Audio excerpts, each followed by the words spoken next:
Ready?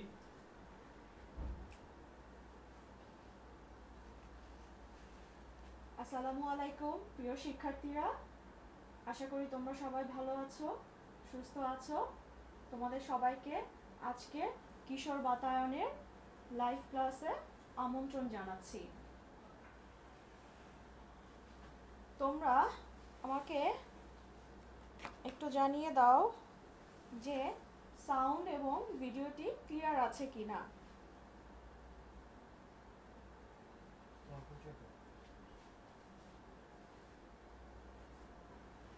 আজকে আমি তোমাদের সাথে আছি আফসানা আমাতু রাব্বি, বিকারুন্নিসা স্কুল অ্যান্ড কলেজ, রসায়ন শিক্ষক। তোমরা লাইভ ক্লাসটি তোমাদের বন্ধুদের সাথে শেয়ার করে দাও, যেন তোমাদের সব বন্ধুরা আজকের ক্লাসে অংশগ্রহণ করতে পারে এবং তারা কিছুটা হলেও উপকৃত যেন হতে পারে।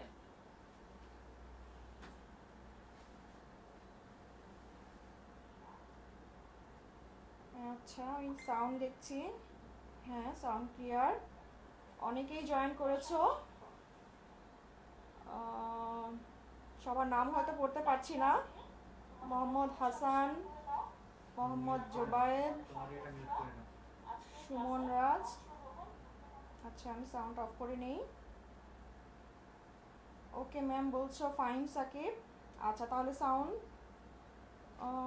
কি প্রবলেম? আচ্ছা, সাউন্ড ক্লিয়ার। মার্জিয়া প্রমি বলছো সাউন্ড ক্লিয়ার। ওকে, ঠিক আছে, তোমরা সাথে থাকো। তোমরা ইতিমধ্যে জেনে গেছো যে আজকে রসায়নের পঞ্চম অধ্যায় রাসায়নিক বন্ধন বা কেমিক্যাল বন্ড নিয়ে আজকে আমরা অধ্যয়ন করব। কেমিক্যাল বন্ড বা রাসায়নিক বন্ধন বলতে আমরা কি বুঝি? আমরা একটি পরিবারে বিভিন্ন ধরনের বা আমাদের পরিবারে যে বাবা মা ভাই বোন আছে তাদের সাথে আমাদের একটা পারিবারিক বন্ধন আছে। এই বন্ধনের মাধ্যমে আমরা কি একটা সমাজে বাস করি। আছে আত্মীয়তার বন্ধন, আছে প্রতিবেশীদের সাথে বন্ধন, বন্ধুদের সাথে এক ধরনের বন্ধন। তাহলে মানুষ মাত্রই কি বন্ধন তৈরি করে। একই রকম ভাবে রসায়নে এই পর্যন্ত আবিষ্কৃত মৌলের সংখ্যা হচ্ছে 118টি। এই 118টি মৌলের মধ্যে, অর্থাৎ 118টি বিভিন্ন বিভিন্ন মৌল, তারা বিভিন্ন মৌলের সাথে বন্ধন গঠন করতে চায়, অর্থাৎ একটি মৌল আরেকটি মৌলের সাথে মিলেমিশে থাকতে চায়। তারা বিভিন্ন মৌলের সাথে অণু গঠন করে। কিছু ব্যতিক্রম ছাড়া, যেমন নিষ্ক্রিয় গ্যাস এবং কিছু ধাতু ছাড়া অন্যান্য মৌলগুলো সাধারণত অণু হিসেবে থাকতেই পছন্দ করে। এই যে অণু হিসেবে থাকে তখন তাদের মধ্যে কি হয়, একটা বন্ধন থাকে। বন্ধনের মাধ্যমেই তারা অণু গঠন করে। উদাহরণ দিয়ে বোঝাই, তাহলে তোমাদের জন্য বুঝতে সুবিধা হবে। আরেকটা ব্যাপার হচ্ছে, তোমরা নিশ্চয়ই খাতা কলম নিয়ে বসেছো, কারণ রাসায়নিক বন্ধন এই অধ্যায়তে আমরা যখন এই অধ্যায়টি নিয়ে যখন আমরা আলোচনা করব তখন আমাদের অনেক ইলেকট্রন বিন্যাস লিখতে হবে, তাছাড়া কিছু ডায়াগ্রামও আঁকতে হবে। আশা করি তোমরা খাতা কলম নিয়ে প্রস্তুতি নিয়েছো। চলো তাহলে আমি বোর্ডে কিছু মৌলের নাম লিখছি। আমাদের খুব পরিচিত একটি মৌল হাইড্রোজেন, অক্সিজেন, তারপর হচ্ছে নাইট্রোজেন। এই হাইড্রোজেন কখনো তার নিজের একটি মৌলের সাথে যুক্ত হয়ে একটি হাইড্রোজেন অণু গঠন করে। আবার এই হাইড্রোজেনের সাথে যদি অন্য একটি মৌল আসে, যেমন আমরা লিখতে পারি ক্লোরিন, এই হাইড্রোজেন আর ক্লোরিন যুক্ত হয়ে আবার হাইড্রোক্লোরিক অ্যাসিড গঠন করে। একই রকমভাবে অক্সিজেন তার নিজের একটি পরমাণুর সাথে অথবা অন্য একটি পরমাণুর সাথেও যুক্ত হতে পারে। নাইট্রোজেন তার নিজের একটি পরমাণুর সাথে আবার ভিন্ন একটি মৌলের সাথেও যুক্ত হতে পারে। তাহলে এই যে আমরা হাইড্রোজেনের একটা অণু লিখলাম, অক্সিজেনের একটা অণু, নাইট্রোজেনের একটা অণু, এখানে হাইড্রোক্লোরিক অ্যাসিড একটি অণু, এখানে পানি একটি অণু এবং অ্যামোনিয়াও একটি অণু। অর্থাৎ কখনো মৌলরা তার নিজেদের মৌলের সাথেই যুক্ত হচ্ছে, আবার কখনো ভিন্ন মৌলের সাথে যুক্ত হচ্ছে। এই যে তারা যুক্ত হচ্ছে, কিসের মাধ্যমে তারা যুক্ত হচ্ছে? এখানে এক ধরনের আকর্ষণ শক্তি রয়েছে। এই আকর্ষণ শক্তির মাধ্যমেই মৌলগুলো নিজেদের মৌলের সাথে অথবা ভিন্ন কোনো মৌলের সাথে যুক্ত হতে পারে। তখনই আমরা এটাকে বলছি এখানে একটি বন্ধন তৈরি হয়েছে। তাহলে এখানে আমরা বলতে পারছি যে এখানে আমাদের রয়েছে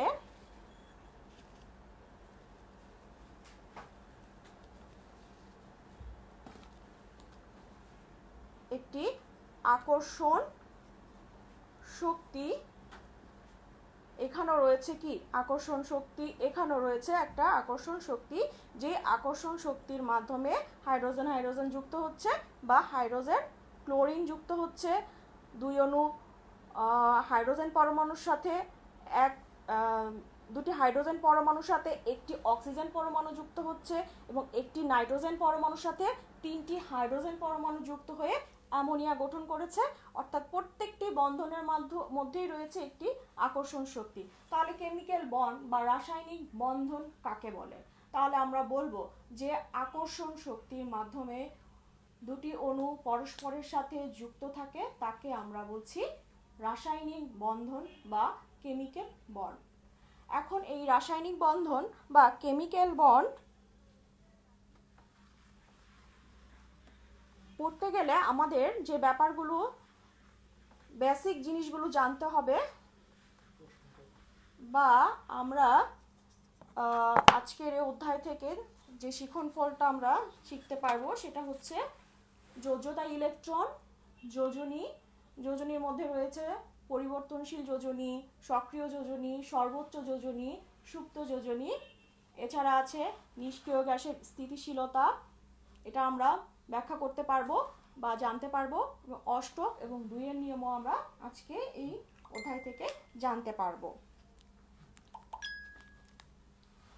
আচ্ছা, Mawa Ifti, I am from Rangamati. অনেকেই সাউন্ড কম,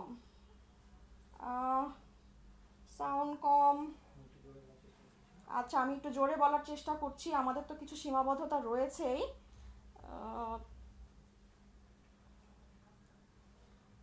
আচ্ছা, অনেকেই জয়েন করেছো।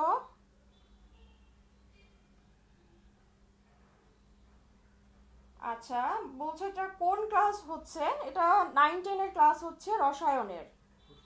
তোমাদের নবম দশম উভয় শ্রেণীর জন্য এটি প্রয়োজনীয় একটি অধ্যায়, অত্যন্ত গুরুত্বপূর্ণ একটি অধ্যায়। আচ্ছা, আমরা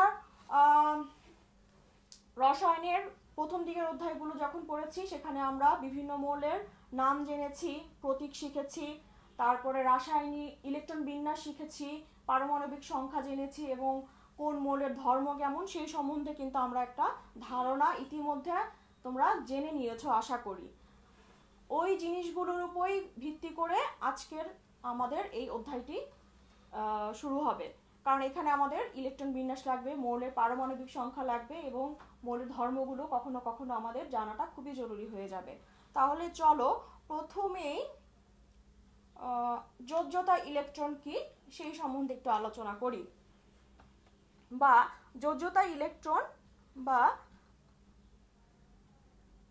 ভ্যালেন্স ইলেকট্রন কি?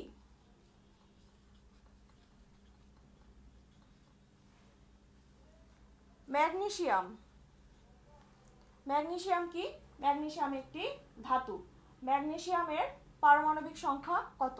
ম্যাগনেসিয়ামের পারমাণবিক সংখ্যা হচ্ছে 12। অর্থাৎ আমরা জানি কোনো মৌলের পারমাণবিক সংখ্যা 12, বা এটার যদি আমরা ইলেকট্রন বিন্যাস আঁকি, এখন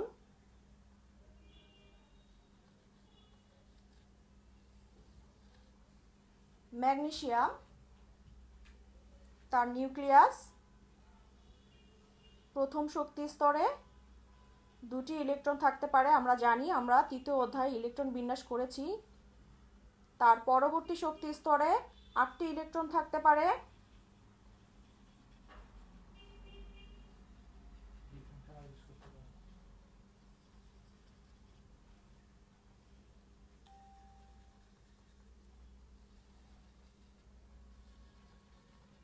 এবং তৃতীয় শক্তি স্তরে 12 কি আমাদের পূর্ণ হয়েছে?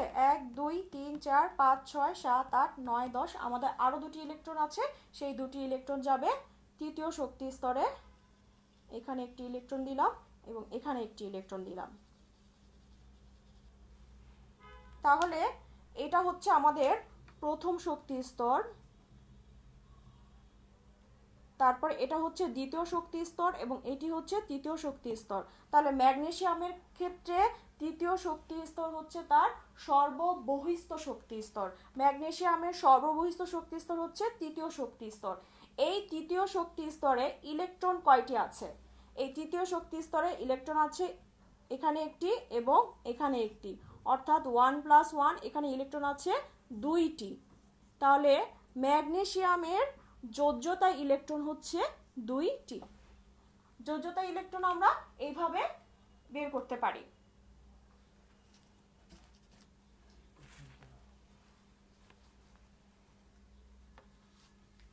আচ্ছা, আমি একটা এবার ম্যাগনেসিয়ামের ইলেকট্রন বিন্যাসটা যদি আমরা দেখি,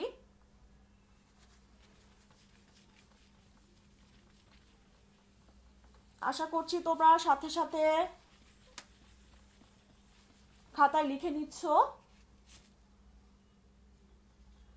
ম্যাগনেসিয়াম, তার পারমাণবিক সংখ্যা হচ্ছে 12। তোমরা আমাকে একটু বলো যে আমাদের অরবিটাল কয়টি? আমাকে একটু উত্তর করে জানিয়ে দাও যে আমাদের অরবিটাল কয়টি? ইলেকট্রন বিন্যাস করতে গেলে আমাদের কয়টি অরবিটাল লাগে? দেখি তোমরা পারো কি না।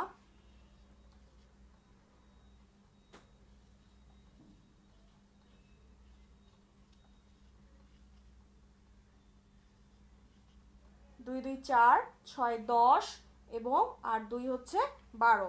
12টি ইলেকট্রন, তার পারমাণবিক সংখ্যা 12। ঠিক আছে, তাহলে এখানে আমরা বলছি ম্যাগনেসিয়ামের সর্বশেষ শক্তি স্তর হচ্ছে 3s শক্তি স্তর। এই 3s অরবিটাল হচ্ছে ম্যাগনেসিয়ামের যোজ্যতা স্তর, অর্থাৎ সর্বশেষ শক্তি স্তরকে আমরা বলছি যোজ্যতা স্তর। এই 3s অরবিটালে ইলেকট্রন সংখ্যা কয়টি? এই 3s অরবিটালে ইলেকট্রন সংখ্যা হচ্ছে 2। তাহলে এই 2ই হচ্ছে ম্যাগনেসিয়ামের যোজ্যতা ইলেকট্রন বা ভ্যালেন্স ইলেকট্রন।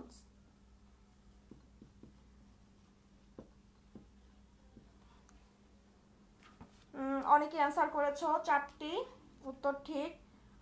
শাওন রহমান, অনেকে ভুল উত্তরও দিয়েছো, 3টিও না 4টি অরবিটাল। ঠিক আছে, অনেকে দিয়েছো মুর্শিদ কবির, তোমার উত্তর ভুল।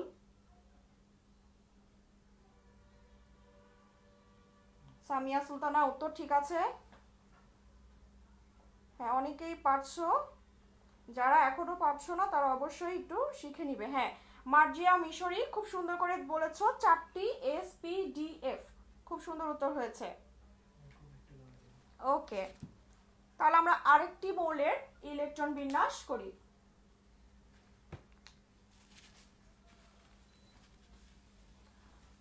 আরেকটি মৌলের আমরা যোজ্যতা ইলেকট্রন বের করি, আমরা আরেকটি মৌলের যোজ্যতা ইলেকট্রন বের করি, তাহলে আশা করি তোমাদের সুবিধা হবে। যেমন সিলিকন এর পারমাণবিক সংখ্যা হচ্ছে 14। তাহলে সিলিকনের যোজ্যতা ইলেকট্রন বের করতে হলে আমরা ইলেকট্রন বিন্যাসটা প্রথমে করব। তাহলে ইলেকট্রন বিন্যাস করলে প্রথমেই আসে 1s অরবিটাল, যেখানে 2টি ইলেকট্রন থাকবে। তারপরে 2s অরবিটাল, এখানেও 2টি ইলেকট্রন থাকবে। তারপরে 2p6। তাহলে ইলেকট্রন সংখ্যা হলো 10টি, আমার লাগবে আরও 4টি। তাহলে এর পরবর্তী শক্তি স্তর হচ্ছে 3s অরবিটাল, এখানে ইলেকট্রন থাকবে 2টি, এবং তার পরবর্তী শক্তি স্তর হচ্ছে তার পরবর্তী অরবিটাল হচ্ছে 3p অরবিটাল, এখানে ইলেকট্রন থাকবে হচ্ছে আমার আরও 2টি। তাহলে সিলিকনের যোজ্যতা স্তর কোনটি? সিলিকনের যোজ্যতা স্তর হচ্ছে এই 3s 3p, এটা হচ্ছে সিলিকনের যোজ্যতা স্তর, এবং এই যোজ্যতা স্তরে ইলেকট্রন আছে 2, আর এস এর উপর এস অরবিটালে আছে 2টি এবং পি অরবিটালে আছে 2টি। তাহলে 2 + 2 = 4। তাহলে সিলিকনের যোজ্যতা ইলেকট্রন হচ্ছে 4। তাহলে আমরা যোজ্যতা ইলেকট্রনের যদি সংজ্ঞাটা বলি, এই ধরনের সংজ্ঞা জ্ঞানমূলকে প্রায় আসে, সুতরাং এই সংজ্ঞাগুলো আমাদেরকে অবশ্যই জেনে রাখতে হবে। কোনো মৌলের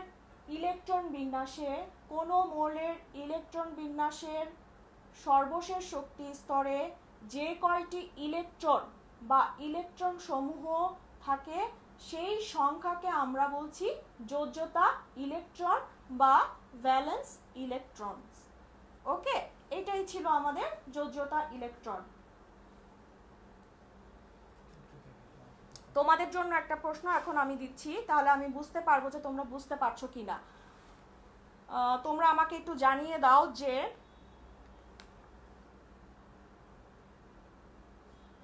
ক্লোরিনের যোজ্যতা ইলেকট্রন কত? ক্লোরিনের যোজ্যতা ইলেকট্রন কত?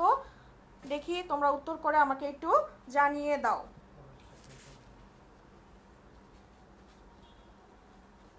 তাহলে আমরা এর পরবর্তী যোজনীতে চলে যাব।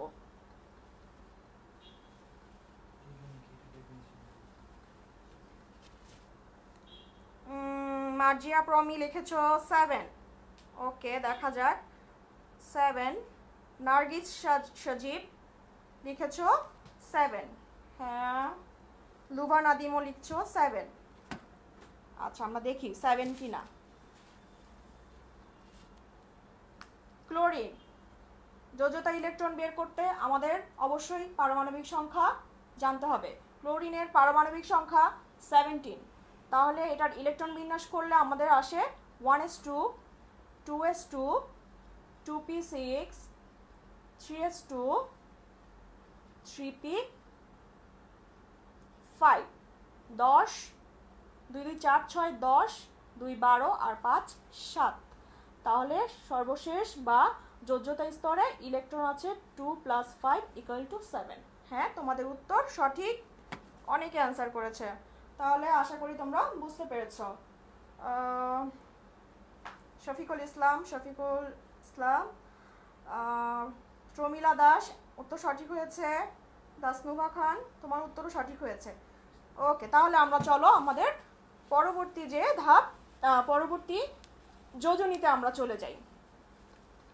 যোজনী, আমরা মানুষ যখন কোনো মানুষকে ধরতে চাই, অন্য কাউকে ধরতে চাইলে আমরা কিভাবে ধরি? তাকে হাতের সাহায্যে। আমাদের হাত আছে 2টি, এই 2 হাতের সাহায্যে আমরা কাউকে ধরতে পারি।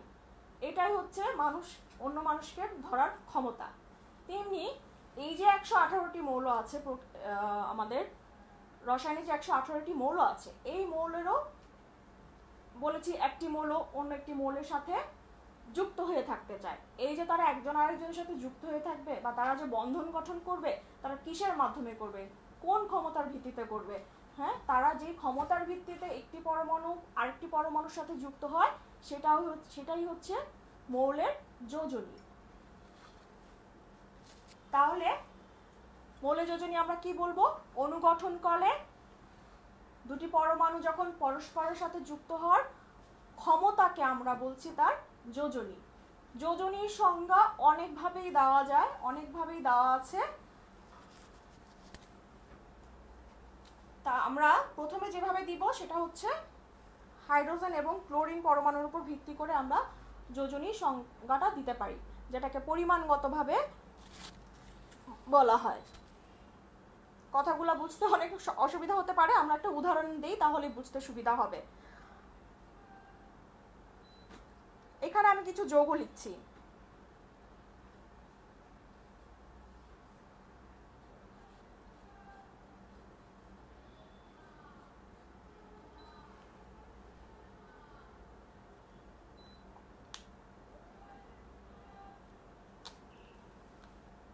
প্রথম যৌগটি লিখেছি হাইড্রোক্লোরিক অ্যাসিড, পরের যৌগটি হচ্ছে পানি, আমরা এই যৌগকে সবাই চিনি। তারপরে হচ্ছে অ্যামোনিয়া NH3, তারপরে আছে CH4 যেটাকে আমরা বলি মিথেন। এখানে দেখো চারটি যৌগের মধ্যেই খুব কমন একটা মৌল আছে, সেটা হচ্ছে হাইড্রোজেন হাইড্রোজেন হাইড্রোজেন। ওকে, এখন এই হাইড্রোক্লোরিক অ্যাসিডে হাইড্রোজেনের সংখ্যা আছে কয়টি? হাইড্রোক্লোরিক অ্যাসিডে হাইড্রোজেন আছে একটি। পানিতে হাইড্রোজেনের সংখ্যা আছে দুটি, অর্থাৎ হাইড্রোজেন পরমাণু আছে দুইটি। অ্যামোনিয়াতে হাইড্রোজেন পরমাণু আছে তিনটি, এবং মিথেনে হাইড্রোজেন পরমাণু আছে চারটি। লক্ষ্য করো প্রথম যৌগ হাইড্রোক্লোরিক অ্যাসিড, এই হাইড্রোক্লোরিক অ্যাসিডে হাইড্রোজেনের সাথে যে মৌলটি আছে সেটি হচ্ছে ক্লোরিন। ক্লোরিন, এই যৌগটি থেকে আমরা ক্লোরিনের যোজনী বের করব। তাহলে আমরা এখানে একটু লিখি যে ক্লোরিনের যোজনী কত, সেটাই আমরা জানব। ক্লোরিনের যোজনী কত? এখানে পানির সাথে আছে অক্সিজেন, অক্সিজেনের যোজনী তাহলে কত? এখানে আছে এই হাইড্রোজেনের সাথে আছে বা অ্যামোনিয়ার সাথে হাইড্রোজেনের সাথে আছে নাইট্রোজেন, নাইট্রোজেনের যোজনী কত? এবং এখানে আছে কার্বন, এই কার্বনের যোজনী কত? এটা আমরা বের করব। হাইড্রোক্লোরিক অ্যাসিডে একটা হাইড্রোজেনের সাথে ক্লোরিনের সাথে যুক্ত আছে একটা হাইড্রোজেন, সেই কারণে ক্লোরিনের যোজনী হচ্ছে 1। হাইড্রোক্লোরিক অ্যাসিডে ক্লোরিনের সাথে যুক্ত আছে একটি হাইড্রোজেন পরমাণু, তাই ক্লোরিনের যোজনী এখানে 1। আবার পানিতে, পানির অণুতে অক্সিজেন পরমাণুর সাথে হাইড্রোজেন যুক্ত আছে দুইটি, সেজন্য অক্সিজেনের যোজনী হবে 2। অ্যামোনিয়া যৌগে তিনটি হাইড্রোজেনের সাথে একটি নাইট্রোজেনের সাথে হাইড্রোজেন যুক্ত আছে তিনটি, তাই নাইট্রোজেনের যোজনী হচ্ছে 3। একই রকমভাবে মিথেনে চারটি হাইড্রোজেনের সাথে যুক্ত আছে একটি কার্বন, বা একটি কার্বনের সাথে চারটি হাইড্রোজেন যুক্ত আছে, তাই কার্বনের যোজনী হচ্ছে 4। তাহলে এই ক্ষেত্রে আমরা যে ক্লোরিন, অক্সিজেন, নাইট্রোজেন এবং কার্বনের যোজনী বের করলাম, এই সবগুলোই যোজনী আমরা বের করেছি কিসের ভিত্তিতে? হাইড্রোজেন হাইড্রোজেন হাইড্রোজেনের যোজনীর উপর ভিত্তি করে, যেখানে কারণ হাইড্রোজেনের যোজনী সব সময় 1 ধরা হয়, সেই কারণে আমরা এই যে যোজনীগুলো বের করলাম সেটা হাইড্রোজেনের উপর ভিত্তি করে বের করলাম। তাহলে আমরা এইভাবে বলতে পারি যে কোনো মৌল যতগুলো হাইড্রোজেন পরমাণুর সাথে যুক্ত থাকে সেই সংখ্যাটাকেই বলছি যোজনী। কোনো মৌল যতটি হাইড্রোজেন পরমাণুর সাথে যুক্ত থাকে তাকে আমরা বলছি যোজনী। আশা করি বুঝতে পারছো। এরকম আরেকটা আমি উদাহরণ দিচ্ছি।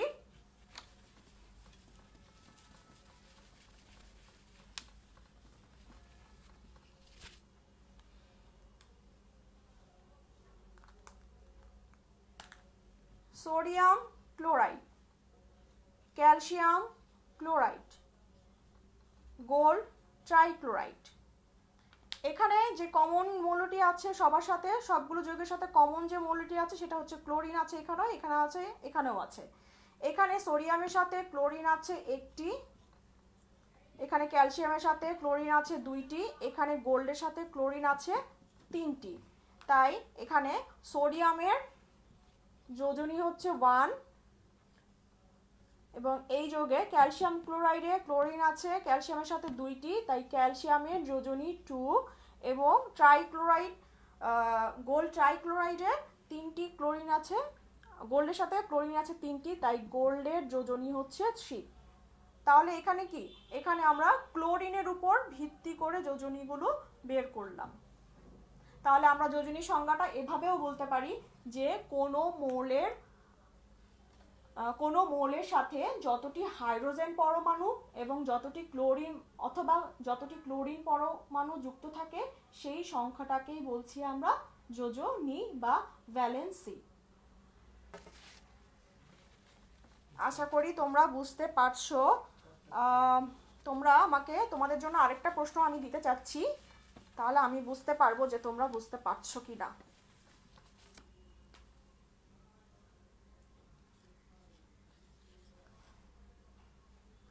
পটাশিয়াম ক্লোরাইড, এখানে পটাশিয়ামের যোজনী কত সেটা তোমরা কমেন্টস করে আমাকে জানিয়ে দাও।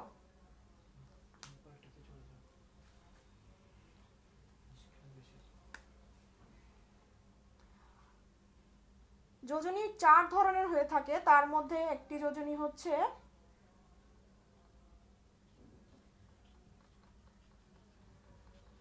পরিবর্তনশীল যোজনী। পরিবর্তনশীল যোজনী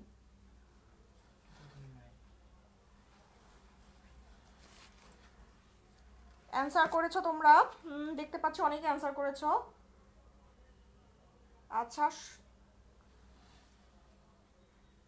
সবার ফার্স্টে অ্যান্সার করেছো ইয়াসিন আরাফাত, পটাশিয়ামের যোজনী 1। হ্যাঁ, অ্যান্সার রাইট, অনেকেই উত্তর দিয়েছো, অনেকেই সঠিক উত্তর দিয়েছো। সাবিয়া ইয়াসমিন, ইশতিয়াক আলম, ওকে, থ্যাংক ইউ ক্লাসে থাকার জন্য। তোমাদের সবাইকে অসংখ্য ধন্যবাদ জানাচ্ছি, খুব ভালো রেসপন্স দিচ্ছ তোমরা। তাহলে এবার আসো, পরিবর্তনশীল যোজনী বা ভ্যারিয়েবল ভ্যালেন্সি কাকে বলে। এখানে আমি কিছু মৌল লিখছি, carbon, phosphorus, sulphur, iron, copper.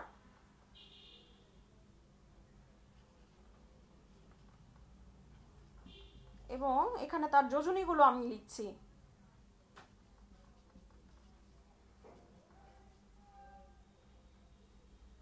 কপারের 1 2, অর্থাৎ আমরা দেখতে পাচ্ছি কার্বনের যোজনী হচ্ছে 2 4, ফসফরাসের 3 5, সালফারের 2 4 6 এবং আয়রনের 2 3 এবং কপারের 1 2। এতক্ষণ আমরা যে মৌলগুলো দেখেছিলাম তাদের সবারই একটি করে যোজনী ছিল, যেমন সোডিয়ামের 1, হাইড্রোজেনের 1, তারপরে অক্সিজেনের 2, তারপরে আমরা বললাম নাইট্রোজেনের 3, সবারই একটা করে যোজনী ছিল। কিন্তু এখানে আমরা দেখতে পাচ্ছি যে একের অধিক যোজনী। তাহলে পরিবর্তনশীল যোজনী বা ভ্যারিয়েবল যোজনী কাকে বলে, এটা আমরা যদি বলি সংজ্ঞাটা কি হবে, এটা সংজ্ঞাটা এমনই হবে যে যে মৌলগুলোর একাধিক যোজনী থাকে তাকেই পরিবর্তনশীল যোজনী বলে, অর্থাৎ তাকে ভ্যারিয়েবল ভ্যালেন্সি বলে। প্রায় তোমাদের আমরা যদি বোর্ড কোশ্চেনগুলো দেখি, প্রায় একটা কোশ্চেন আসে, সেটা হচ্ছে যে সালফার পরমাণু কেন এই একাধিক যোজ্যতা বা যোজনী প্রদর্শন করে। আমি এটার একটু অ্যান্সার তোমাদেরকে দেওয়ার চেষ্টা করছি, তোমরা অবশ্যই খাতায় এটা তুলবে। এইটা জানলে বাকি মৌলগুলোরও আমরা পরিবর্তনশীল যোজনীগুলো কেন দেখায় সেটার অ্যান্সার করতে পারবো।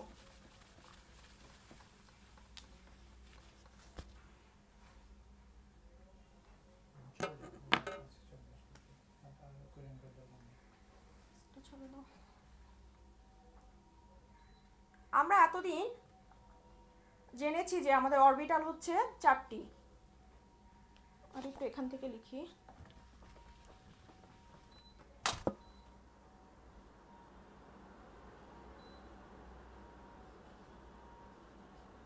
আমাদের অরবিটাল 4টি, s p d f। এই p অরবিটাল মূলত 3টি অরবিটাল নিয়ে গঠিত। পি অরবিটালে রয়েছে 3টি অরবিটাল। একটি হচ্ছে px, py, pz। এটাও ক্যাপিটাল, এটাও স্মল লেটার, এটাও স্মল লেটার, এগুলো সবই স্মল লেটার, এগুলো সবই স্মল লেটারের হবে। তাহলে পি অরবিটাল 3টি অরবিটাল নিয়ে গঠিত, একটা px, py এবং pz। অপর দিকে ডি অরবিটাল হচ্ছে, ডি অরবিটাল আছে 5টি। একটি হচ্ছে dxy, dyz, dzx, dx square minus y square, dz square. এটি হচ্ছে ডি এর 5টি অরবিটাল। আমরা জানি এস অরবিটালে ইলেকট্রন থাকতে পারে সর্বোচ্চ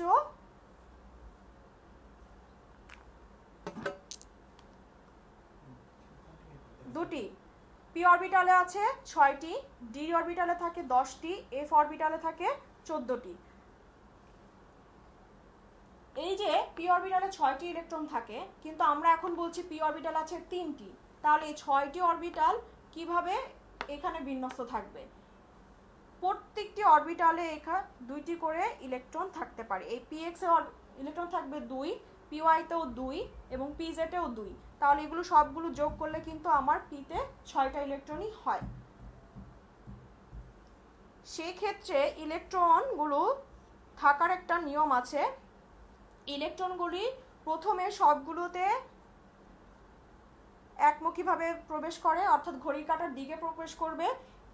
3টা অরবিটাল 3টি ইলেকট্রন পূর্ণ করে 4 নাম্বার ইলেকট্রনটি প্রথম px এ চলে আসবে, 5 নাম্বারটি দ্বিতীয়টিতে চলে আসবে এবং 6 নাম্বারটি তৃতীয়টিতে চলে আসবে।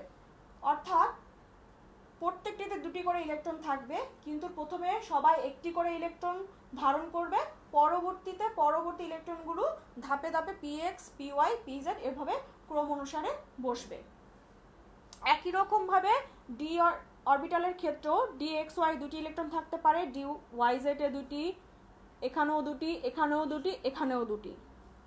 একই রকম ভাবে যদি আমরা বক্স করে দেখাই, তাহলে প্রত্যেকটিতে প্রথমে একটি করে যাবে, তাহলে আমার ইলেকট্রন হয় 5টি, তারপরে যাবে একটি করে 6, 7, 8, 9, 10।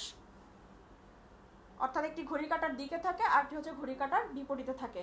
এটা আমি এই কারণেই বুঝালাম, আমি বলেছিলাম যে সালফার পরমাণু কেন পরিবর্তনশীল যোজ্যতা দেখায়, এই জিনিসটি বোঝানোর জন্য। তাহলে চলো, আশা করি তোমরা এটা খাতায় তুলেছো। এখন আমরা সালফারের ইলেকট্রন বিন্যাস দেখব।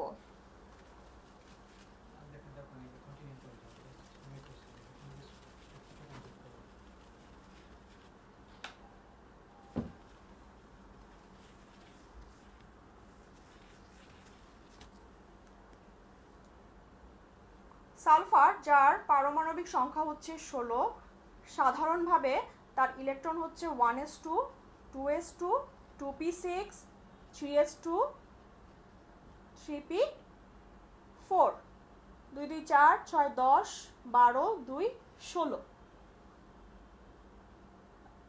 আমরা এখানে 3p-তে 4টি ইলেকট্রন দেখতে পাচ্ছি, কিন্তু আমরা জানি যে 3p-তে 3টি অরবিটাল থাকে। যদি সেইভাবে লিখি, সালফারের ইলেকট্রন বিন্যাস যদি আমরা সেইভাবে করি, তাহলে আমরা এইভাবে লিখতে পারি: 3px, 3py এবং 3pz।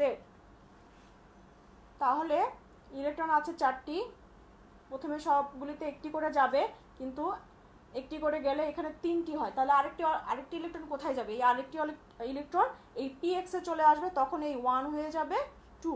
তাহলে আমাদের 16টি ইলেকট্রন কি হয়েছে? 2 2 4 6 10, 2 12, 2 14, 1 আর 1 15, 16। 16টি পারমাণবিক সংখ্যা ঠিক আছে আমাদের। তাহলে এই ক্ষেত্রে এটা হচ্ছে সালফারের স্বাভাবিক অবস্থা, সালফার পরমাণুর স্বাভাবিক অবস্থা। স্বাভাবিক অবস্থায় সালফারের ইলেকট্রন বিন্যাস করলে তার যোজনী হয় 2। কিভাবে হয়? এই যে তার সর্বশেষ শক্তি স্তর 3p এবং 3py এবং 3pz এ ইলেকট্রন আছে একটি, ইলেকট্রন আছে একটি। এটা এভাবে ব্যাখ্যা করা হয় যে কোনো মৌলের ইলেকট্রন বিন্যাসের ক্ষেত্রে যদি তার যোজ্যতা স্তরে অযুগ্ম ইলেকট্রন অর্থাৎ বেজোড় সংখ্যক ইলেকট্রন থাকে, 1 একটি বেজোড় সংখ্যা, এই অযুগ্ম ইলেকট্রন সংখ্যাই হচ্ছে সেই মৌলের যোজনী। তাহলে এখানে অযুগ্ম ইলেকট্রন আছে দুইটি, এখানে একটি 1 এখানে একটি 1, তাহলে 1 1 প্লাস করলে হয় 2। তাই সাধারণ অবস্থায় সালফারের যোজনী হচ্ছে 2। আবার সালফারকে যখন আমরা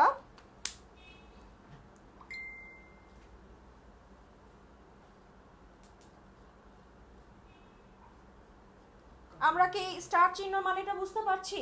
এই স্টার চিহ্ন মানে হচ্ছে যখন সালফারকে উত্তেজিত করা হয় বা এক্সাইটেড করা হয়। উত্তেজিত করা মানে হচ্ছে তাকে তাপ দেওয়া হয়। যখন সালফার পরমাণুকে তাপ দিয়ে উত্তেজিত করা হয় তখন তার ইলেকট্রন বিন্যাসে একটু পুনর্বিন্যাস ঘটে। সেটা কিভাবে ঘটে সেটাই আমরা এখন দেখব। 1s2 2s2 2p6 এই পর্যন্ত ইলেকট্রন বিন্যাস আমরা সেম রাখবো, 3s2 পর্যন্তই আসলে সেম রাখবো। তারপরে আমরা যেটা করব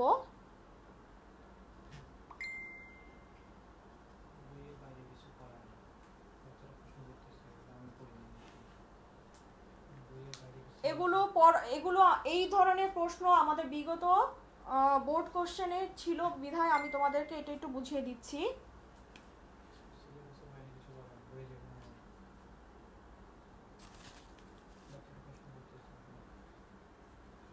আচ্ছা, 3pz এর পরে যে অরবিটাল আসে সেটা হচ্ছে 3dx অরবিটাল আসে। তাহলে এখানে আমি ইলেকট্রনগুলো লিখে নিই। এখানে যদি আমি একটু বক্স করে দেই, এই 3p এখানে জায়গা হচ্ছে না তাই আমি নিচে লিখেছি, এটা পাশে লিখতে হবে।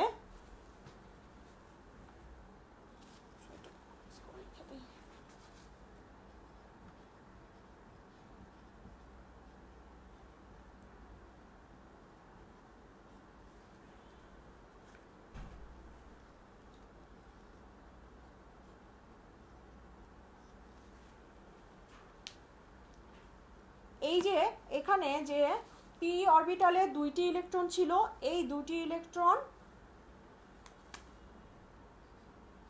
কি করবে, এই px এর দুটি ইলেকট্রন থেকে একটি ইলেকট্রন সরাসরি চলে যাবে, যেহেতু 3p এর পরে 3d অরবিটাল আছে সেই 3dxy অরবিটালে চলে যায়। সেই ক্ষেত্রে px এর ইলেকট্রন সংখ্যা দ্বারা 1, অর্থাৎ এখান থেকে দুইটা ইলেকট্রন থেকে একটা ইলেকট্রন চলে আসে এখানে, আর এই 3py এবং 3pz এ একটি করে থাকবে, যেটা যা আছে সেভাবেই থাকবে।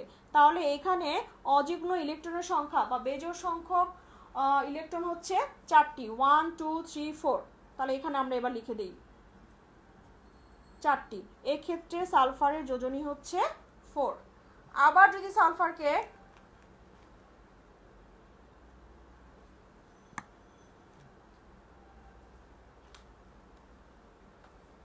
উত্তেজিত করা হয়, তাহলে এখন আমি আবার ডাবল স্টার দিলাম, তার মানে এটাকে আবার উত্তেজিত করা হয়েছে। সেই ক্ষেত্রে ইলেকট্রন বিন্যাস এই পর্যন্ত সেমই রাখছি, এটা একটু এখানে লিখে দেই।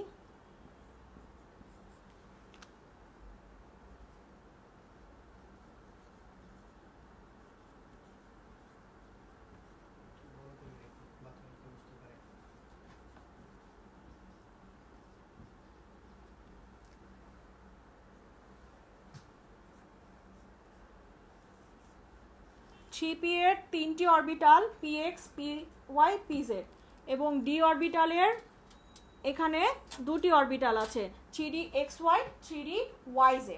তাহলে ইলেকট্রনগুলো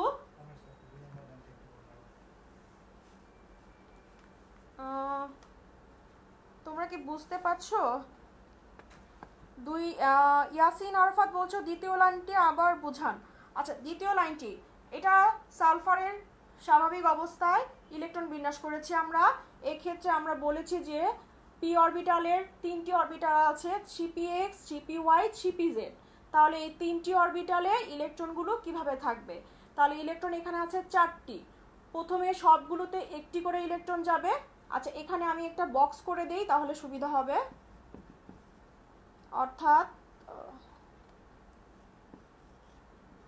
এই এস এর জন্য হচ্ছে দুটি ইলেকট্রন, পি এক্স এর ঘর, পি ওয়াই এর ঘর এবং 3p z এর একটি ঘর। প্রথমে ইলেকট্রন আছে 4টি, প্রথমে সবগুলোতে একটি করে ইলেকট্রন যাবে, তারপরে 4 নম্বর ইলেকট্রনটি কোন ঘরে আসবে? 4 নম্বর ইলেকট্রনটি আবার প্রথম এই পি এক্স এ আসবে, তাই পি এক্স এ ইলেকট্রন হচ্ছে 2টি, পি ওয়াই তে 1টি এবং 3p z এ 1টি। এখন কথা হচ্ছে যে আমরা তাহলে এটার যোজনী কিভাবে বের করলাম? যোজনী কেন এটাকে 2 বলছি? সালফারের যোজনী এই ক্ষেত্রে কেন 2? কারণ আমরা বলছি যে এই শেষ শক্তি স্তরে বেজোড় সংখ্যক ইলেকট্রন আছে 2টা, 1 একটি বেজোড় সংখ্যা, এখানেও 1 একটি বেজোড় সংখ্যা, তাহলে 1 + 1 হয় 2, সেই জন্য সালফারের যোজনী হচ্ছে 2। তাহলে এবার আসো, যখন সালফারকে আমরা আবার উত্তেজিত করছি, তাহলে এখানে তো সবাই একটি করে ইলেকট্রন দ্বারা পূর্ণ আছে, তাহলে এখান থেকে আর কোনো ইলেকট্রন যাবে না, অর্থাৎ 3px 3py 3pz এ যা আছে সেরকমই থাকবে এবং 3d-oxy যেটা আছে সেটাই থাকবে। এখন ইলেকট্রন কোথা থেকে যাবে? উত্তেজিত করা হলে ইলেকট্রনটা কোন অরবিটাল থেকে যাবে? যেহেতু এখানে 2টা ইলেকট্রন আছে, এই এস অরবিটালে 2টা ইলেকট্রন আছে, এখান থেকে একটা ইলেকট্রন জাম্প করে চলে যাবে 3d-yz অরবিটালের কাছে, তাহলে সেই ক্ষেত্রে 3s হয়ে যাবে 1। এখান থেকে একটি ইলেকট্রন যদি চলে যায় তাহলে 3s অরবিটালে ইলেকট্রন থাকবে 1, আর বাকি যে একটা ইলেকট্রন সে চলে যাবে 3d-yz অরবিটালে। তাহলে এই ক্ষেত্রে বেজোড় সংখ্যক ইলেকট্রন কয়টি? এখানে 3s এ একটি, 3px এ একটি, 3py একটি, 3pz এ একটি, 3dxy একটি এবং 3dyz এ একটি। তাহলে আমার ইলেকট্রন হচ্ছে 1 2 3 4 5 6। এই ক্ষেত্রে সালফারের যোজনী হচ্ছে 6। তাহলে আমরা সালফারে কয়টি যোজনী পেলাম? আমরা সালফারে যোজনী পেলাম হচ্ছে 3টি। একটি হচ্ছে 2, তারপরে 4, তারপরে 6। সেই জন্য আমরা বলছি যে সালফার 3 ধরনের যোজনী দেখায়, 2 4 6। এটাই হচ্ছে সালফার যে একাধিক বা সালফার পরিবর্তনশীল যোজ্যতা দেখায়, এই প্রশ্নটির উত্তর হচ্ছে এটি।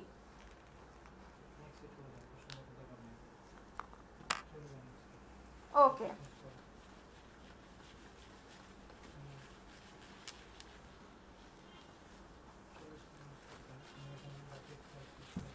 এরপরে আমরা যে টপিকটি নিয়ে আলোচনা করব, যোজনীর মধ্যে একটি শিখলাম পরিবর্তনশীল যোজনী, অর্থাৎ যেখানে একাধিক যোজনী থাকে সেটি। তারপরে এখন আসো আমরা যেটা নিয়ে আলোচনা করব সেটি হচ্ছে সর্বোচ্চ যোজনী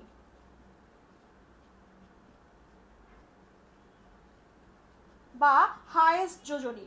এই যে একটু আগে বললাম যে কার্বনের আছে 2 4, আয়রনের আছে 2 3, সালফারে আছে 2 4 6। এই মৌলগুলোর ক্ষেত্রে সবচেয়ে কার্বনের 2 4 এর মধ্যে বড় কে? 4। আয়রনের 2টা যোজনী, তার মধ্যে বড় হচ্ছে 3। সালফারের 3টা যোজনী, তার মধ্যে সবচেয়ে বড় হচ্ছে 6। তাহলে কার্বনের সর্বোচ্চ যোজনী হচ্ছে 4, বা আয়রনের সর্বোচ্চ যোজনী হচ্ছে 3, সালফারের সর্বোচ্চ যোজনী হচ্ছে 6। অর্থাৎ একাধিক যোজনীর মধ্যে সবচেয়ে বড় যে সংখ্যাটা সেটাই হচ্ছে সর্বোচ্চ যোজনী। কার? ওই মৌলের সর্বোচ্চ যোজনী। এটাই ছিল সর্বোচ্চ যোজনী। এরপরে আসো যেটাকে হাইয়েস্ট ভ্যালেন্সি বলা হয়। এরপরে আমরা যেটা শিখব সেটা হচ্ছে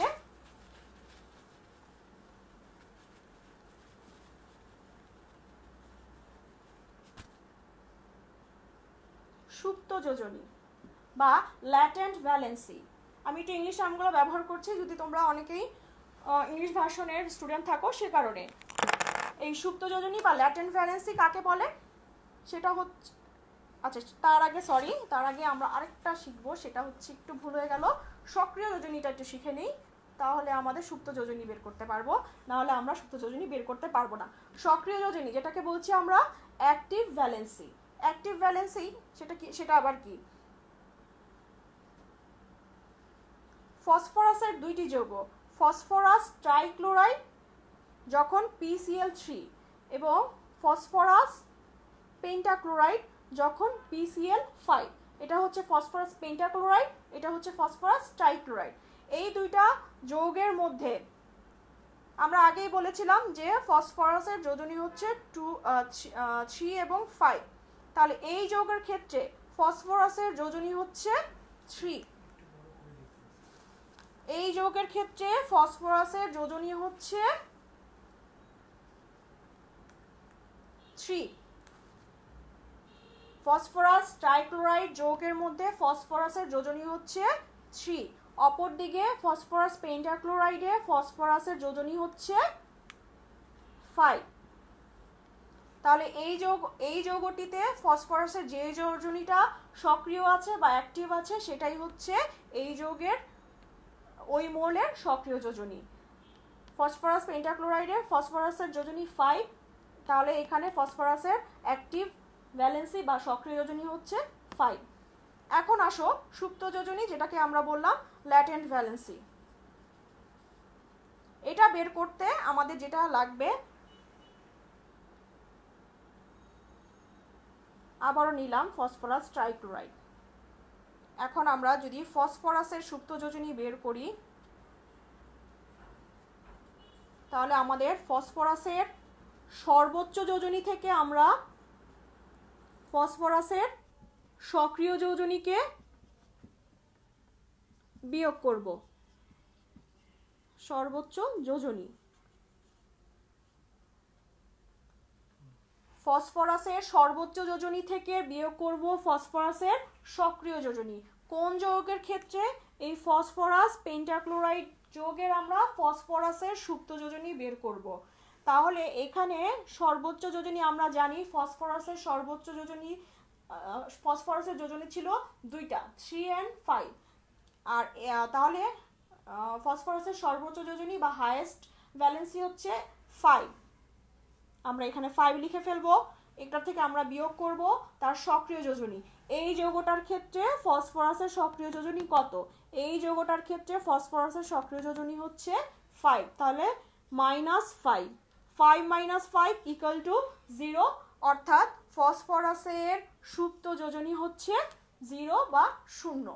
এইভাবে আমরা সুপ্ত যোজনী, যে কোনো যৌগের ক্ষেত্রে ওই মোলের সুপ্ত যোজনী আমরা বের করতে পারবো, অর্থাৎ সক্রিয় সর্বোচ্চ যোজনী থেকে আমরা বাদ দিব সক্রিয় যোজনী। তাহলে আমাদের যোজনী সম্পর্কে মোটামুটি একটা ধারণা হয়ে গেছে। তোমরা এবার আমাকে একটু জানিয়ে দাও যে ফসফরাস ট্রাইক্লোরাইডে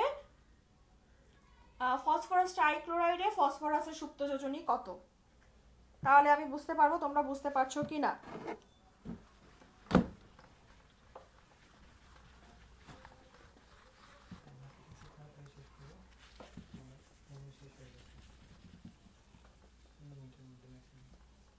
ওকে, এরপরে আমরা নিষ্ক্রিয় গ্যাসের স্থিতিশীলতা নিয়ে একটু আলোচনা করব।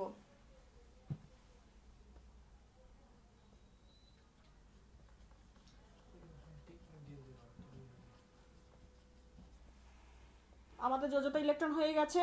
যোজনীর মধ্যে আমরা যোজনী ছাড়াও আরো 4 ধরনের যোজনী সম্বন্ধে জানতে পেরেছি। এখন আমরা নিষ্ক্রিয় গ্যাসের স্থিতিশীলতা নিয়ে আলোচনা করব। নিষ্ক্রিয় গ্যাস বা ইনার্ট গ্যাসের স্টেবিলিটি। দেখি তোমরা কারা কারা অ্যান্সার করতে পেরেছো।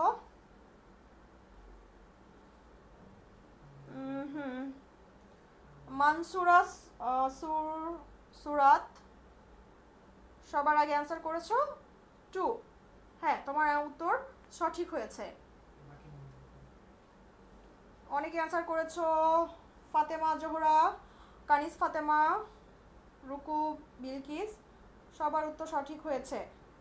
মুজাহিদুল সালিম, ওকে, থ্যাংক ইউ, তোমরা বুঝতে পেরেছো সেই জন্য। তাহলে চলো নিষ্ক্রিয় গ্যাসের স্থিতিশীলতা। তার আগে আমরা জানি নিষ্ক্রিয় গ্যাস পর্যায় সারণীর 18 নম্বর গ্রুপে অবস্থিত, এবং এগুলোকে আমরা নিষ্ক্রিয় গ্যাস কেন বলি? তাদের ইলেকট্রন কাঠামোর জন্য তাদেরকে আমরা নিষ্ক্রিয় গ্যাস বলে থাকি। কিন্তু কেন তারা স্থিতিশীলতা সেটা আমরা একটু দেখি। নিষ্ক্রিয় গ্যাস আছে 6টি: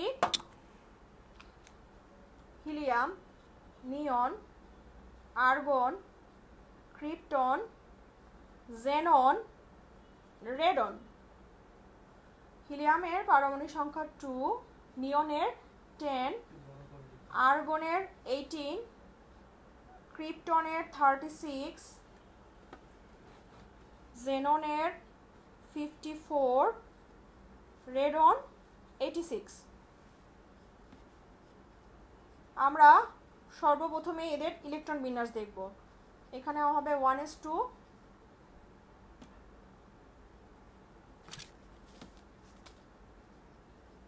1s2, 2s2, 2p6, তারপরে argon 1s2, 2s2, 2p6, 3s2, 3p6। এগুলো আমি আর লিখলাম না, শুধু তার সর্বশেষ শক্তি স্তরে যে কয়টি ইলেকট্রন আছে সেটা লিখে ফেললাম। 5p6, 6s2, 6p6। অর্থাৎ হিলিয়ামের সর্বশেষ শক্তি স্তরে ইলেকট্রন আছে 2টি, আর বাকি যে নিয়ন, আর্গন, ক্রিপ্টন এদের ইলেকট্রন বিন্যাসের দিকে তাকালে আমরা দেখি সবার সর্বশেষ শক্তি স্তরে ইলেকট্রন আছে 6টি, 8টি, 2 + 6 8টি। আর্গনের ইলেকট্রন বিন্যাসের সর্বশেষ শক্তি স্তরে ইলেকট্রন আছে 8টি, 2 + 6 8টি। ক্রিপ্টনেরও 2 + 6 8টি, জেননেরও 2 + 6 8টি এবং রেডনেরও 2 + 6 8টি। তাহলে এই নিয়ন থেকে বাকি যে নিষ্ক্রিয় গ্যাসগুলো রয়েছে, শুধুমাত্র হিলিয়ামের সর্বশেষ শক্তি স্তরে ইলেকট্রন আছে 2টি এবং বাকি মৌলগুলোর ইলেকট্রন বিন্যাস করলে তাদের সর্বশেষ শক্তি স্তরে ইলেকট্রন আছে 8টি। এই 2টি এবং 8টি ইলেকট্রন দ্বারা পূর্ণ থাকলে আমরা তখন বলছি যে সেই মৌলগুলো স্থিতিশীলতা অর্জন করে। যেহেতু পর্যায় সারণী নিষ্ক্রিয় গ্যাসের প্রত্যেকটি মৌলই শুধুমাত্র হিলিয়াম ব্যতীত আর বাকি মৌলগুলো 8টি ইলেকট্রন দ্বারা পূর্ণ আছে এবং হিলিয়ামের সর্ববহিস্থ শক্তি স্তরে 2টি ইলেকট্রন আছে, কারণ আমরা জানি প্রথম শক্তি স্তরে ইলেকট্রন ধারণ ক্ষমতাও 2। এই কারণে আমরা বলছি এই মৌলগুলো স্থিতিশীল, মানে এরা হচ্ছে কারোর সাথে ইলেকট্রন আদান প্রদান, গ্রহণ, শেয়ার কিচ্ছু করবে না। তারা এজন্য কোনো রাসায়নিক যৌগ গঠন করে না, অর্থাৎ তারা রাসায়নিক বিক্রিয়াও অংশগ্রহণ করে না। এই কারণেই বলা হয় যে নিষ্ক্রিয় গ্যাস স্থিতিশীলতা অর্জন করে থাকে। আর কোনো মৌলেরই এই ধরনের ইলেকট্রন বিন্যাস থাকে না, অর্থাৎ কোনো মৌলেরই নিষ্ক্রিয় গ্যাস ছাড়া বাকি মৌলগুলোর ইলেকট্রন দ্বারা পূর্ণ থাকে না বলে সর্ববহিস্থ শক্তি স্তর তারা সব সময় চায় নিষ্ক্রিয় গ্যাসের ইলেকট্রন কাঠামো অর্জন করার জন্য। এই কারণে তারা হচ্ছে ইলেকট্রন গ্রহণ, ত্যাগ বা শেয়ারের মাধ্যমে তারা এই নিষ্ক্রিয় গ্যাসের ইলেকট্রন বিন্যাসের কাঠামো অর্জন করতে চায় সর্বদা।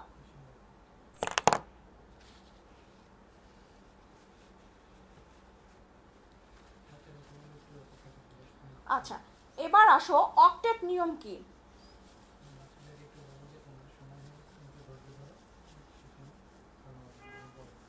জানি আজকে একটু অনেক লেখা হচ্ছে, তোমরা একটু ধৈর্য সহকারে থাকার চেষ্টা করো, তাহলেই বুঝতে পারবে। এবার আসো অষ্টক এবং 2 এর নিয়ম। অষ্টক ও 2 এর নিয়ম, যেটাকে আমরা বলছি অক্টেট বা ডুয়েট রুলস কি।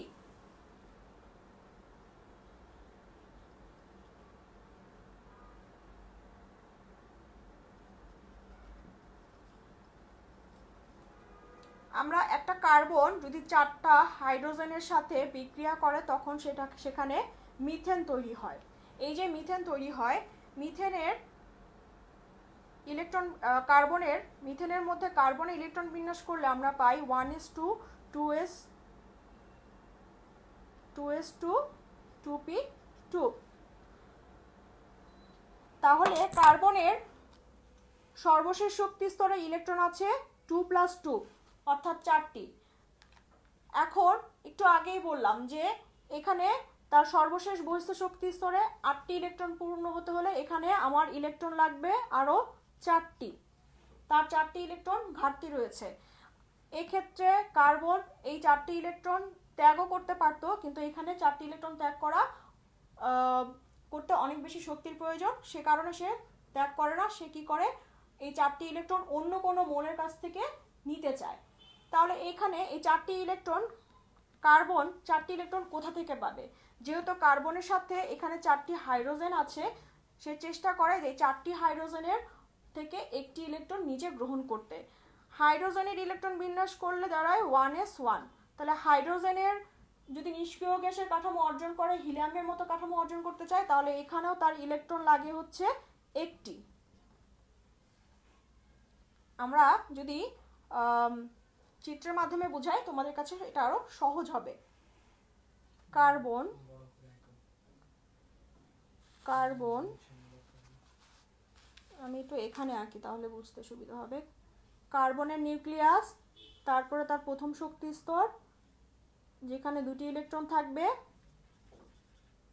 তারপরে দ্বিতীয় শক্তি স্তরে থাকবে হচ্ছে 4টি ইলেকট্রন। অপরদিকে হাইড্রোজেনের যদি আমরা চিত্রটা আঁকি, ইলেকট্রন কনফিগারেশন আঁকি, হাইড্রোজেন নিউক্লিয়াস এবং হাইড্রোজেনের বাইরে আছে একটা ইলেকট্রন, যেটাকে আমি রেড কালার দিয়ে দেখাচ্ছি।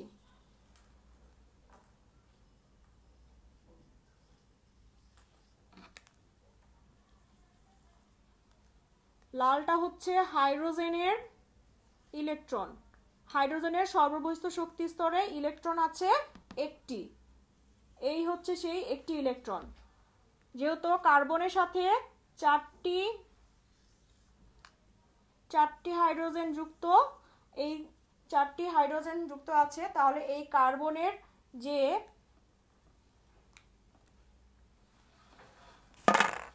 কার্বনের সর্বশেষ শক্তি স্তরের এই 4টি ইলেকট্রন, এই ব্ল্যাক অংশ হচ্ছে কার্বনের 4টা ইলেকট্রন। এই 4টা ইলেকট্রন কি করছে? এই 4টি হাইড্রোজেনের সাথে, অর্থাৎ হাইড্রোজেনের বাইরে ছিল একটি ইলেকট্রন, এই হাইড্রোজেনের সাথে ইলেকট্রন শেয়ার করেছে। শেয়ার করার ফলে এই কার্বনের সর্বশেষ বহিস্থ শক্তি স্তরের ইলেকট্রন সংখ্যা কয়টি দাঁড়িয়েছে? 1 2 3 4 5 6 7 8, 8টি ইলেকট্রন কাঠামো অর্জন হয়েছে। তাহলে কার্বন একটি নিষ্ক্রিয় গ্যাসের ইলেকট্রন কাঠামো অর্জন করেছে। কোন নিষ্ক্রিয় গ্যাসের মতো ইলেকট্রন কাঠামো অর্জন করেছে? নিয়নের ইলেকট্রন কাঠামোর মতো ইলেকট্রন বিন্যাস অর্জন করেছে, যেখানে ছিল 2s2 2p6। বহিস্থ শক্তি স্তরে ইলেকট্রন ছিল 8টি। তাহলে এখানে কার্বনের চারপাশে 8টি ইলেকট্রন হয়, সে কি নিকটবর্তী নিষ্ক্রিয় গ্যাস নিয়নের মতো ইলেকট্রন কাঠামো অর্জন করেছে। আর এইটাই হচ্ছে, এই যে নিয়নের মতো নিষ্ক্রিয় গ্যাস ইলেকট্রন কাঠামো অর্জন করলো, সেটা কিসের মাধ্যমে? হাইড্রোজেন পরমাণুর সাথে ইলেকট্রন শেয়ারের মাধ্যমে।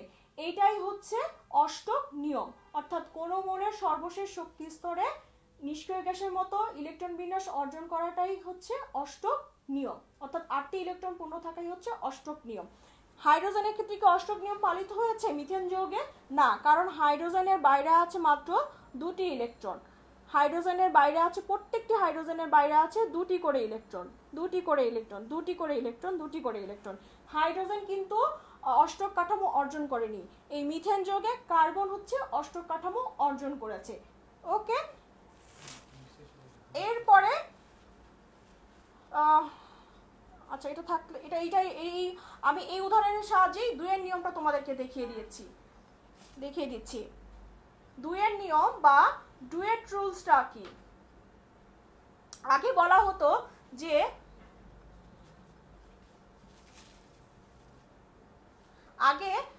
হতো যে হিলিয়ামের মতো ইলেকট্রন বিন্যাস অর্জন করাই হচ্ছে 2-এর নিয়ম, কিন্তু এখন একটু ধারণাটা পাল্টেছে এবং এই 2-এর নিয়মকে অতি বেশি আধুনিক বলে ধারণা করা হচ্ছে।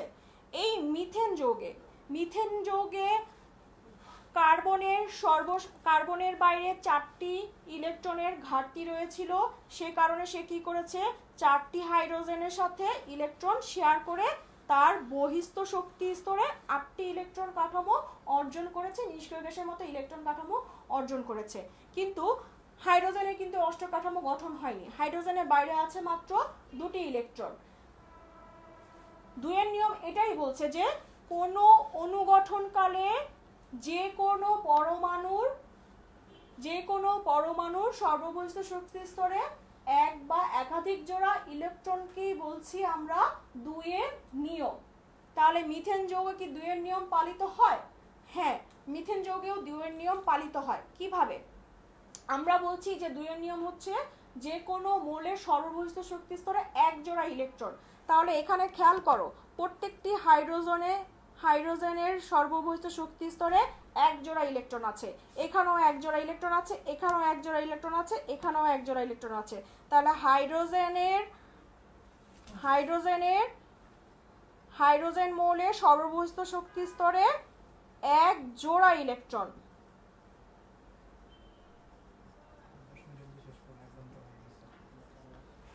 কার্বন কি দুইয়ের নিয়ম পালন করেছে? হ্যাঁ, কার্বনও এখানে দুইয়ের নিয়ম পালন করেছে।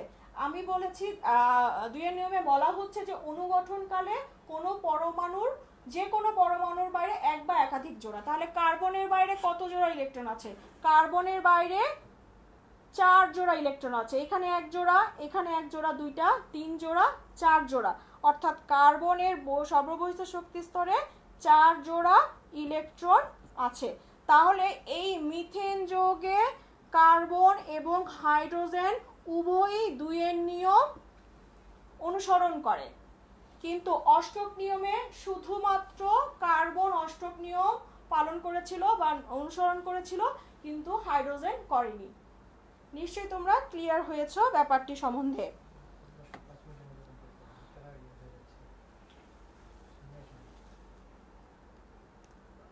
আচ্ছা সোহাইব, ইবতিসাম থ্যাঙ্কস বলেছো, ওকে, তোমাকেও অসংখ্য ধন্যবাদ ধৈর্য সহকারে এতক্ষণ থাকার জন্য।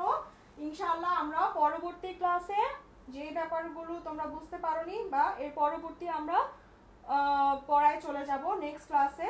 আশা করি তোমরা সাথে থাকবে এবং অবশ্যই বাসায় এই ইলেকট্রন পারমাণবিক সংখ্যা জেনে ইলেকট্রন বিন্যাসগুলো শিখবে এবং যে যোজনীর কথা বলেছি যোজনীগুলো তোমরা একটা চার্ট তৈরি করে ফেলবে তোমাদের মতো করে, অর্থাৎ যাদের যোজনী 1, 2 এইভাবে করে তোমরা একটা টেবিলের মতো বা ছক করে তোমরা যোজনীগুলো সুন্দর করে খাতায় লিখে ফেলবে।